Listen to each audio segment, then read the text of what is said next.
శ్రీమాత్రే నమః. శివుడికి ఎటువంటి పూలతో అలంకరించినట్టయితే ఎటువంటి ఫలితాలు కలుగుతాయనే విషయాల గురించి మనం తెలుసుకుంటున్నాం. శివునికి బిల్వగన్నేరు పుష్పాలతో అలంకరించినట్టయితే ఐశ్వర్యం కలుగుతుందని, అలాగే ఆరోగ్యం చేకూరుతుందని చెప్పి మనకు శాస్త్రరీత్యా తెలియజేయడం జరుగుతుంది.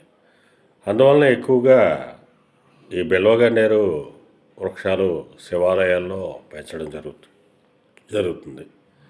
అయితే ఆలయ పరిసరాల్లో ఉన్నటువంటి చెట్ల పూలతో ఆలయ పూజారులు మాత్రమే అలంకరించాలి.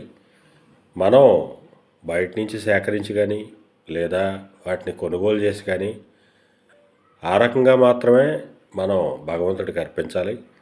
అంతే తప్ప భగవంతుడి ప్రాంగణంలో ఉన్నటువంటి పుష్పాలను భగవంతుడికి అర్పించేటువంటి అర్హత మనకు లేదు.